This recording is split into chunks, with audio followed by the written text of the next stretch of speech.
Hello and welcome to episode 65 of Outnumbered the podcast. Today we're going to discuss overcoming homeschool obstacles. We've got 7 common obstacles that people face when starting to homeschool. And keep in mind that we recorded this episode about a month before the current worldwide pandemic situation hit. But we still think there's enough really good advice in this episode, and maybe even more so now that so many parents are being forced to homeschool. So we hope that you enjoy what we have to say on overcoming these 7 common homeschool obstacles.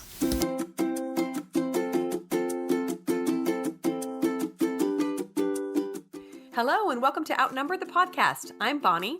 And I'm Audrey. We're experienced moms to a combined total of 18 children. Our mission is to help overwhelmed parents find peace in parenting and humor in the chaos. Come join us as we attempt uninterrupted conversation about parenting with joy and intention.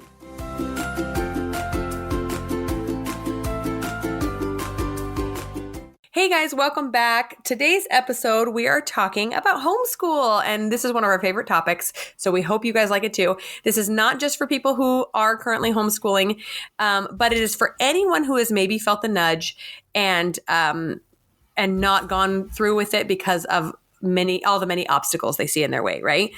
So the point of this episode is not to convince anyone that homeschooling is right for them, but rather if you have felt drawn to it at all, to help you overcome some obstacles. So we hope that it's helpful for all you guys listening. Okay, so we are going to start with a kind of funny, heartwarming little quote that I found on Instagram. I found it on a Instagram account called Homeschool Quotes, and it's by Sarah. She says, growing up, my absolute favorite dinner was plate of little things. My single mom would slice cheese, apples, crackers, hot dogs, dry cereal, whatever, and we would eat it in front of the TV. I told her that recently, and she gasped. What? Those were the nights I failed. I didn't cook a thing and I was too tired to talk to you guys. That's ridiculous. Goes to show it may be just when we fail that our kids feel the most happy. Oh, cute. That's really cute. I thought that was so sweet. Yeah, I thought that was perfect leading us into a topic that makes so many of us feel overwhelmed sometimes, but we still feel led to do it. So. Okay, I'm going to start us off today with a really nice quote I found that is applicable to today's topic of homeschooling. It's by C.S. Lewis, and it says, "Children are not a distraction from the more important work. They are the most important work." And then I also find a funny quote. It says, "Don't question your ability to teach your child.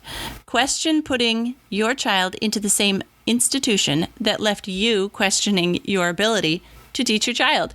Okay, so we're going to start out with sharing our own personal things that we had to overcome before homeschooling. Just like there's probably hundreds we could share, but just a short overview. One of my obstacles was that I was going to school for elementary education, but I didn't finish my degree. I stopped after 2 years, and as I like to joke, I got my MRS degree. I got married. Yeah. So then I thought, well, okay, can I really do this? Like, do I have the qualification, etc.? Well, so one thing I did was I attended a homeschool convention, a really, really big one in a convention center. And that totally turned my idea of teaching, because I had been going to school to teach in a public school, going to college to teach in a public school. And it turned everything upside down on its head. And I realized after attending this homeschool convention, just walking through the vendors and listening to the lectures and doing some of the hands-on things and visiting with other homeschool families, what I realized was it's all about obtaining knowledge. It's not all about using the knowledge you currently possess. So when you go to college, you kind of specialize in, let's say you're going to be a geography teacher. And then you, for the next 20, 30, 40 years, you share that your knowledge with all the students that come through your class. Well, homeschooling is completely different. You can't possibly possess all the knowledge. And so you learn right alongside your kids. So our homeschool motto is learning to learn. And that is how I overcame my insecurities and my doubts about being able to homeschool my kids, was when I realized that I was going to be on this journey right along beside them, and it was going to be awesome. Okay, I'm glad you shared that, because one of the obstacles I actually didn't add to this episode that we're going to talk about is the fact that you're not a teacher. That is one that I hear as well too. Well, I'm not a teacher. Well, I don't know math. I don't know science. And so I'm so glad you brought that up, because it is all about learning together. And there is so much that my kids have learned that I never knew. There's so much that we've learned together that I'm learning right along with them. So good. I personally had my own obstacles, pretty much a little bit of all the ones we're going to discuss today. But I will say that my number one reason for homeschooling, what made me finally decide to do it, was that I just felt like it was the right decision. I just felt inspired to do it. And you always know that it's like a thought higher than you when you go into it kicking and screaming, right? Or like your brain is creating excuses while the thought keeps coming back and back. So that's how it was for us. And now I am so grateful, and I see so many wonderful things that have come from it. But it does not mean that it's pretty or perfect, or that I don't have days every week where I'm like, what am I doing? But I'm definitely seeing that so many obstacles that I had a problem with were really irrelevant, and how vital it's been for my kids to follow this path. So we're just hoping that if you feel the nudge to homeschool or look into it more, that maybe you'll get some answers today. Right. So we're going to discuss 6 obstacles and our refuting answers to those obstacles, or how we have come to reconcile these obstacles in our own homeschool situations. That's right. So the first obstacle I'm going to bring up is time. So most people do not think they have enough time to homeschool because it takes public school like 6 to 8 hours a day to teach your kid everything. So what do you have to say about that, Audrey? I have to say that if Bonnie and I, with 9 kids and homeschooling and running our own businesses and having a podcast, if we can do it, you can do it. No, but when I was going back to when I was in my teacher training in college, they told us, this was a long time ago, they told us that we would have 10 minutes per day of direct instruction. So use it wisely at the 3rd grade level. And then we would have 15 seconds of one-on-one time with each kid per day in a 30-student classroom.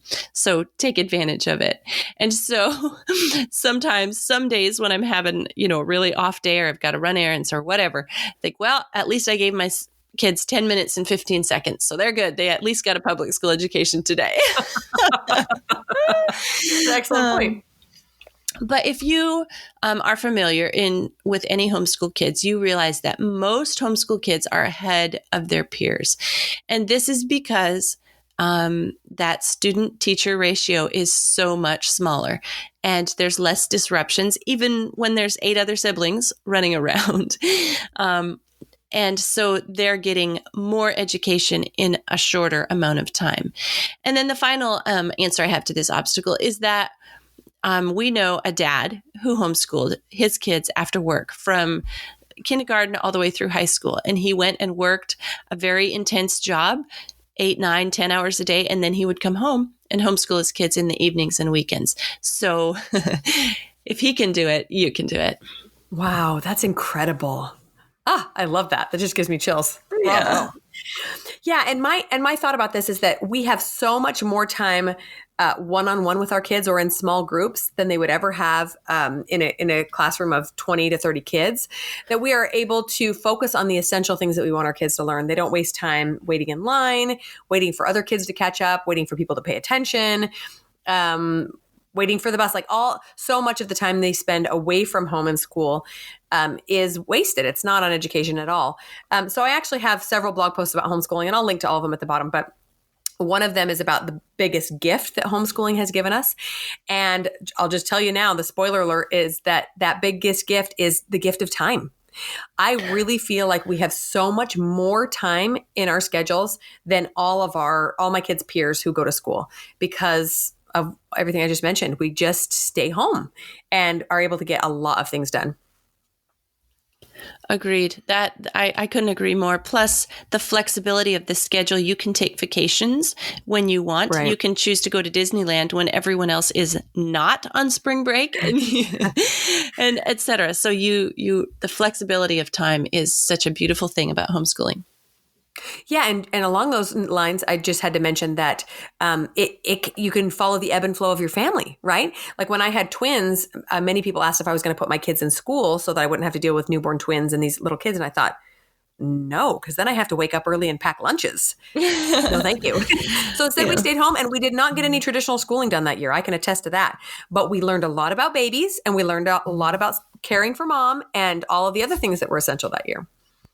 I would challenge any parent who has a child in public school to, in the course of 1 week, time yourself how much time you spend helping them with homework.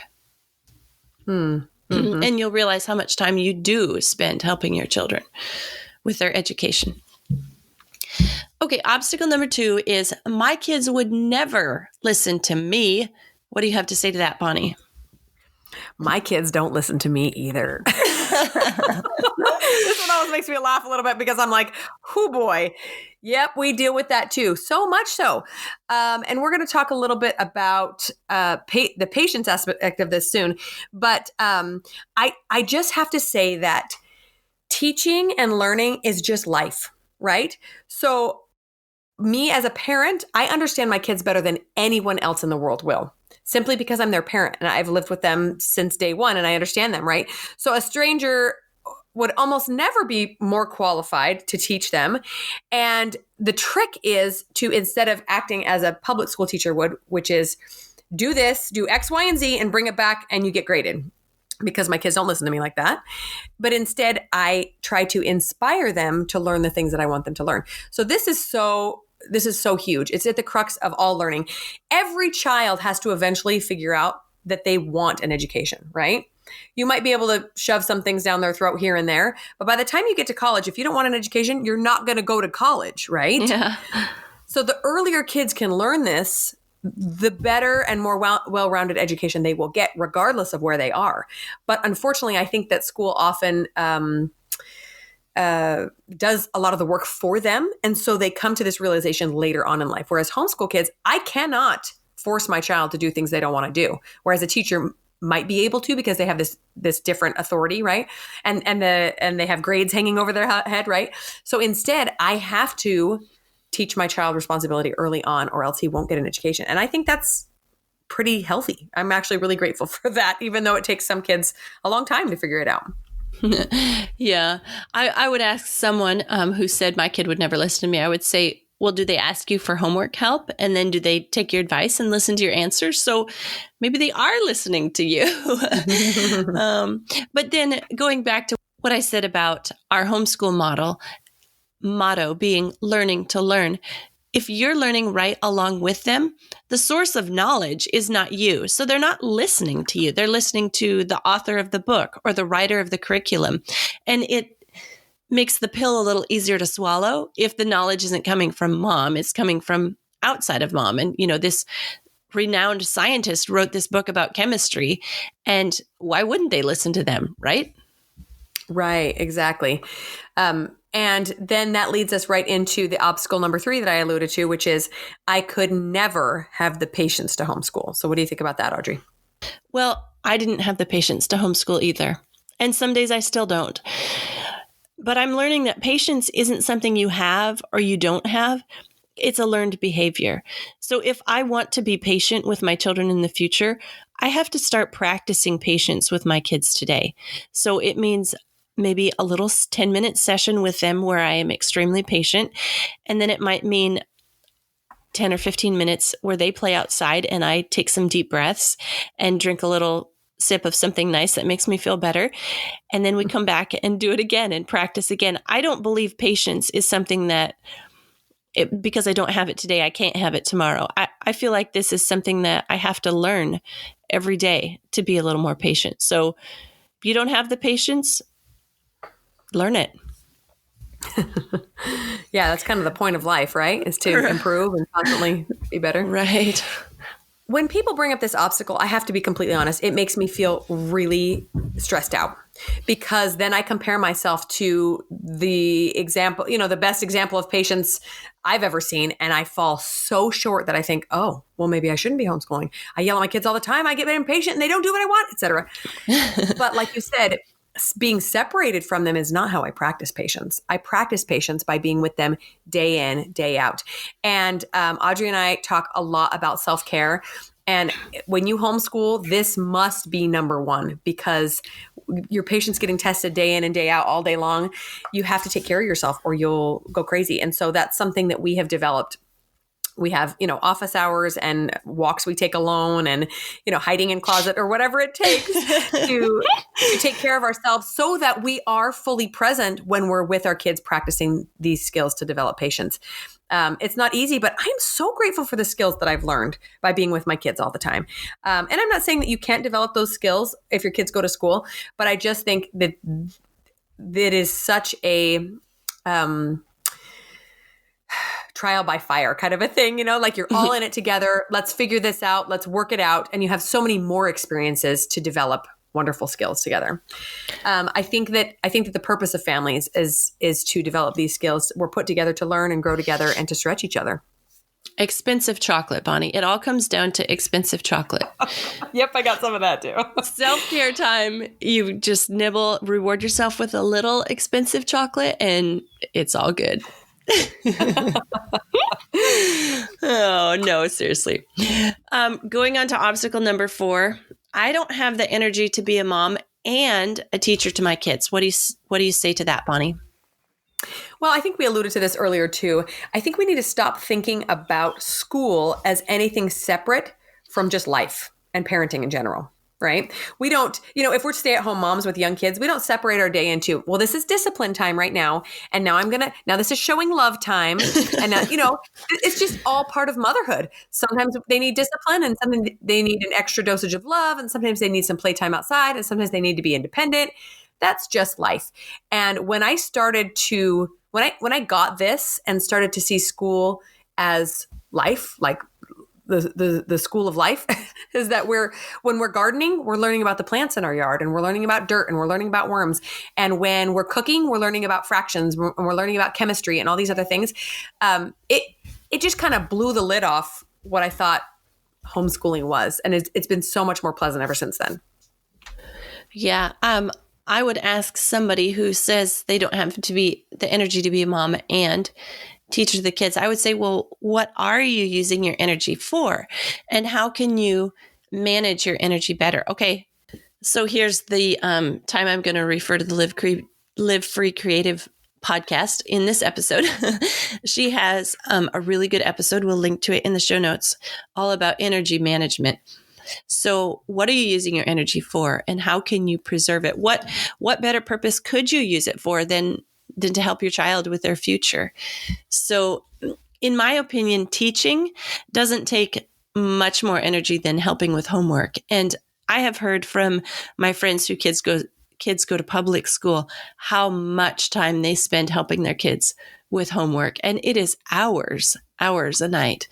And I don't think that teaching takes more energy than that. The difference to me between helping kids with homework and teaching kids as the homeschool teacher is that you choose the curriculum. So you will be more excited and enthused about it, instead of reading some inane textbook that somebody else has chosen and everybody's forgotten who the author was and nobody was excited about it in the first place.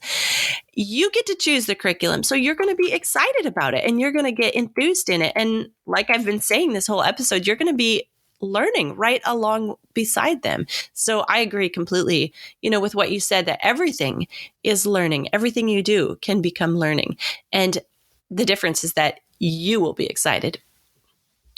Yeah, I love that. I remember when we talked to Rachel Kovac and in her guest episode, she talked about her own specific strengths, that they were different from anybody else's. And instead of comparing what she was teaching her kids with what other kids were learning and, I don't have the skill to teach them X, Y, and Z, Instead, she was focusing on the things that she was passionate about, that her kids were learning sewing and knitting and crochet and these wonderful handicrafts that she was so skilled at. And they might not have sports skills, and that's okay because that was what she chose to focus on. We can't, teach everything. And that's true of any kid, no matter where they get their schooling. But if it's something you're passionate about, that's going to radiate onto your kids and they're going to pick up that passion and probably have some of the same passions.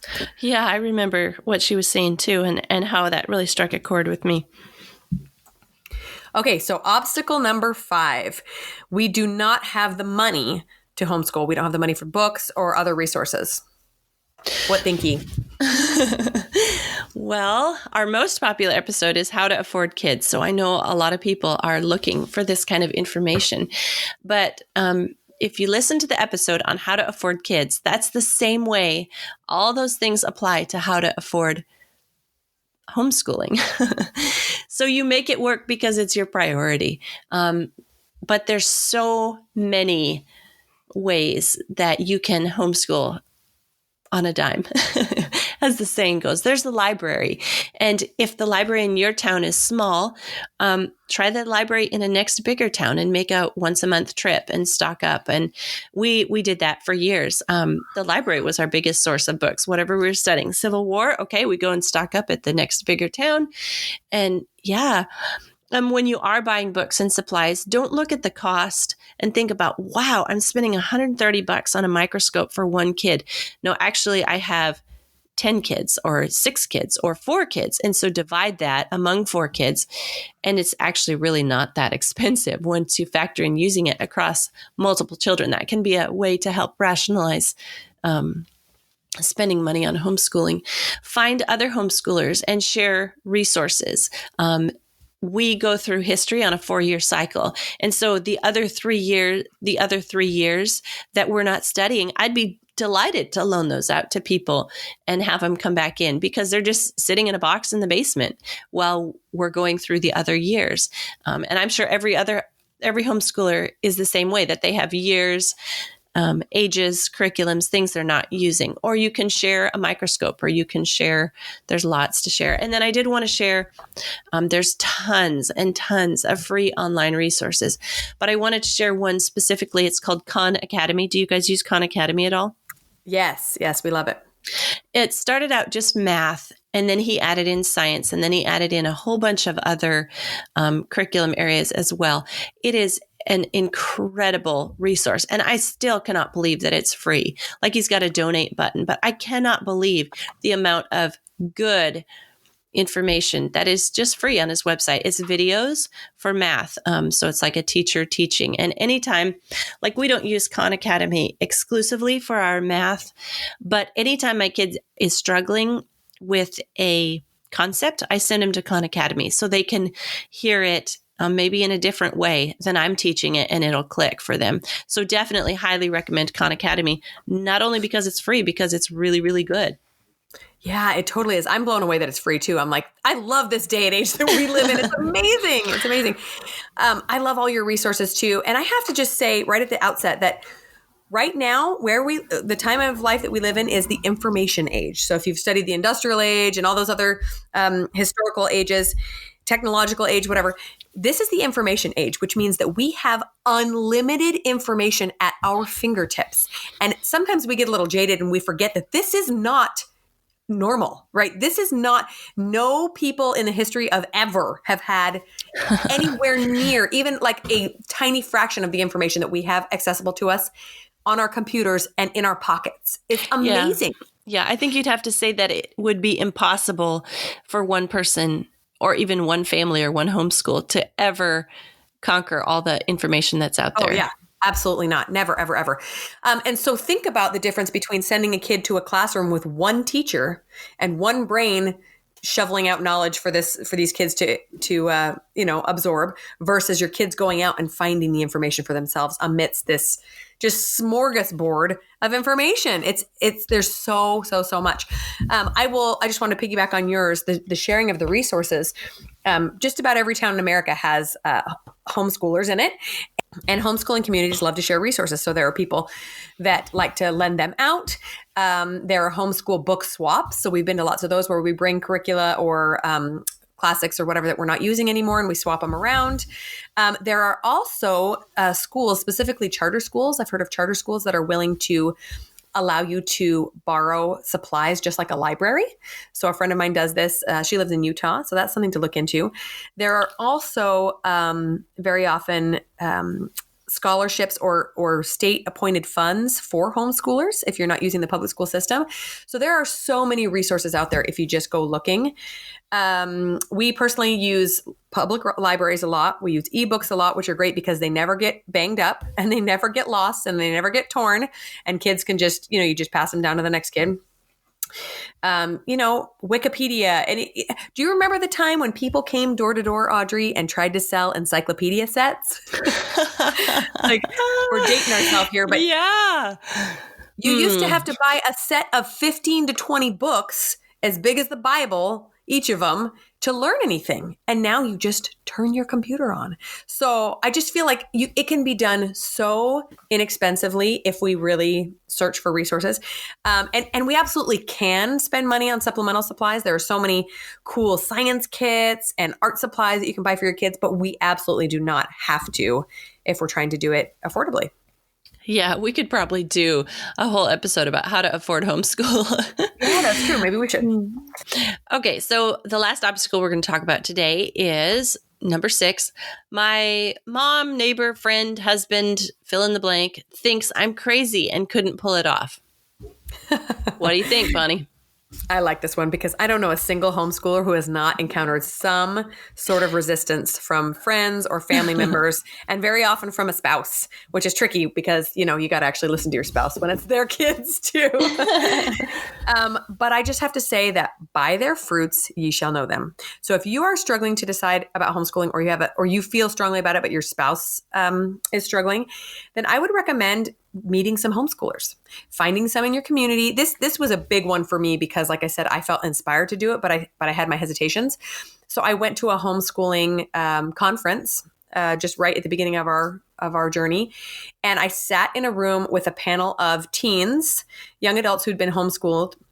They sat up on this stage and they fielded questions from a room full of adults, and I was blown away. I just thought, if my kid turns out half as eloquent and smart and, well-adjusted as any of those kids on that stage, then my job is done, right? And so I was just so inspired by seeing other kids who had gone through the same thing. So I just say, have faith in yourself, have faith in your knowledge that this is the right choice for you if you've gotten to that point. And I think that your children's development and their amazing education will be proof enough eventually. And that's for the people who it's not really their business whether or not it's your homeschooling, right? Not necessarily your spouse, like the neighbor, grandma, etc. But when our friends think it's weird, sometimes we have to have the courage to stand alone, right? In episode 12, we talked about intentional parenting. And very often we've had to make those hard choices of standing alone as homeschoolers while everybody else is doing something else because we feel it's right for our family. And then lastly, I would say if it is your spouse, you can always ask, hey, would you be willing to do a trial run? Let's do one semester. Take one semester off school and see what happens. And, you could be very pleasantly surprised where, your husband or wife or whoever comes home and goes, wow, the kids are really different. We really see some great fruits. So.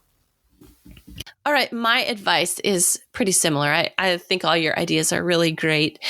My first suggestion would be to go to a homeschool convention or conference and take the doubting Thomas with you. Yeah. So that they can see, if their opinion is going to affect you. If it's like your neighbor and they have no influence over you or your kids or your family or whatever, who cares really what they think. But if it's somebody who you really want on your side, go to a homeschool gathering and have them go with you so they can see. At a homeschool conference or a homeschool convention, they have tons of vendors. They have what will really open the eyes of the person that's doubting you is to see the amount of colleges that are there recruiting homeschool students. And this is because I stopped at a homeschool convention the first year that I saw how many colleges were there. And one guy, he wasn't talking to him. And I said, hey, what's the deal? How come all these colleges are here? And he said, you know what? colleges are realizing how much better prepared homeschool students are to attend college than public school students are. We don't have to take that first year and bring them up to college readiness because they're already there. They're already ready. And this is so valuable to us. Not only do they know how to learn and have the knowledge, usually a lot of homeschoolers come in with credit already. He said, but they're more, okay, I'm just going to say it. He told me they said that homeschoolers are more mature and advanced than their peers socially, and they know how to interact better. They engage the professors. And he said colleges are heavily, actively recruiting homeschool kids. So that might help persuade somebody who thinks you're crazy and can't pull it off that homeschooling actually is a good idea. Yeah. Our last obstacle we wanted to confront is the one we hear most often, hands down, don't you think, Audrey? Yeah. And that is, aren't you nervous your child will be socially stunted or not have the social skills to succeed? How will he get his socialization? Oh my goodness. This one just really, I have to work at being nice about answering this question because we get it so often. And I guess the conclusion I've come down to, the best way to get people to really think about this question is I say, so are you happy with the socialization that your public school child is getting? And always, 100% of the time, the parent responds, oh, no. And they start telling me all these bad stories about what kind of socialization their kid is getting in public school. And I just have to say, you answered your own question. I am extremely happy with the socialization that my children get in homeschool because they interact, they socialize with all ages, not just their own peers. And I was explaining to my teenage daughters the other day how they might be different had they been socialized through public school as opposed to socialized through homeschool. And they were just like, they were in disbelief. But I said, even your mannerisms and your facial expressions would be different because you would be constantly exposed to this from your peers around you. And yeah, I just think my children are better socialized because they can interact with people of all ages than just their own peers, being able to interact with anybody as opposed to just being able to be good at interacting with their own peers, which my public school friends are telling me their kids aren't good at that either. I think that one of the reasons that this is such a concern for people is because I'm sure many of us know some homeschool family whose kids turned out strange, right? With different social nuances or whatever. But here's the thing. Are all public school kids, quote unquote, normal socially? No. So for some reason, because there's fewer homeschoolers than public schoolers, people think, well, I knew a weird homeschooler once, so that must be why they were weird, because they are homeschooled. That's not the case at all. If I found, in fact, I had a friend who was homeschooled, and when we were first making the decision, I asked her, I said, you are totally socially savvy. Why do you think that's the case? Everybody keeps telling me that if I homeschool my kids are going to be weird. She's like, if the parents are socially savvy, the kids will be socially savvy. Like, that's just, whether they're public schooled or homeschooled. If a kid turns out weird in public school, it's probably because maybe his parents are a little bit off. I don't know. But the fact of the matter is we have so much more control over the socialization as homeschoolers, right? We don't have to worry about the bullying we don't see happening. We don't, or all of the negative stuff that might happen out of our eyesight and earshot in school. And I love that my kids can talk to adults just as comfortably as they talk to kids their age. They know how to interact with small children, with older children. There's really nothing lifelike about sticking a bunch of kids in a room with peers, all their same age, and having them work it out, right? Are you ever going to replicate that in real life? No, never. There's no other situation in life except maybe a nursing home. Still, you could still be 20 years apart. Did I just seriously compare public school to a nursing home? just the socialization aspect. Yeah. Maybe you ought to edit that out. I don't know, but it's true. That is true. And I love that, sometimes I will say that on times when we've been home a lot, I feel like my kids aren't seeing enough friends or seeing enough people outside of our home. And so we'll go to the library and I'll say, you need to go check out this book by yourself. So they have to go ask where it is and they have to figure it out and they have to go to the scary lady at the desk and ask her questions.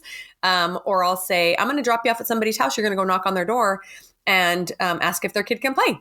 Right? So we get to control these scenarios and offer them whatever they need to develop them. And every kid is different. Some kids are so socially savvy, they don't need any help, and others need a little bit of encouragement. So yeah, there's so many reasons this is not a real concern, but for some reason it seems to be a big one. Right. Actually, I often tell people when they ask me that question, I say, being in control of socializing my kids is one of the main reasons I'm homeschooling. And that also gives them pause to think about the kind of socialization that kids are getting in public schools or aren't getting in public schools and on school buses. Oh my goodness, what a nightmare. Mm-hmm. This is true. Okay, so my final thoughts are just that if you are feeling the push to homeschool, but you're looking at the obstacles, I would encourage you to turn around and look at the benefits.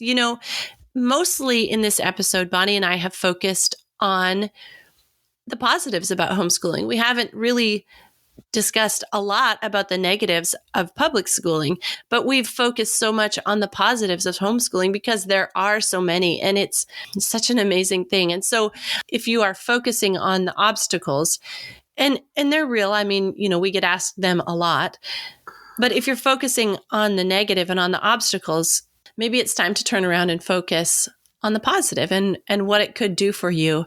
And like Bonnie said, just give it a try, give it a trial run and see what happens. Every single public school on planet Earth will take homeschoolers back if it doesn't work out. There's no public school that's going to turn you away. So give it a try. Yeah, it's pretty low risk, that's for sure. Yeah, one final thought I wanted to share is this. Public school is a relatively new concept. Even private school, the act of congregating a bunch of kids of the same age in a classroom and teaching them, it's really relatively new. And so if you feel fear like, oh, I'm not qualified to do this thing, just realize that many millions, billions of parents before you have done it, and they have done it successfully. That always speaks a little bit of peace into my heart when I get nervous.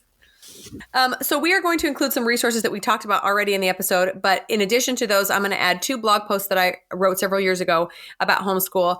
One is showcases our daily homeschool schedule, and it's constantly changing, but it's a little snippet in time in case you're curious about what that looks like. And the other one is an article on how to know if homeschooling is right for you. So I found lots of friends asking me questions about it because they're thinking about it, and this is just kind of like a step-by-step process to walk yourself through the thought process if that's something that you're thinking about. Thanks so much for tuning in. Did you know you can help the podcast in several ways? First up, we're on Patreon, and there are 3 different levels to support us there. Just head to patreon.com/outnumbered. Next up, if you enjoyed this episode, please leave us a written review on iTunes. It helps other parents find the podcast and receive the help you're enjoying. And finally, you can follow us on Instagram @Outnumbered the Podcast. We're always having fun over there, too. As usual, if you have any questions or ideas for future episodes, you can reach us at outnumberedthepodcast@gmail.com. Thanks for all your support. We'll talk to you next week. I'm going to let you start with if you have an experience or something, because Okay. I've just been talking a lot. Okay. Bonnie, you're too conscientious about how much you talk. I talk a lot.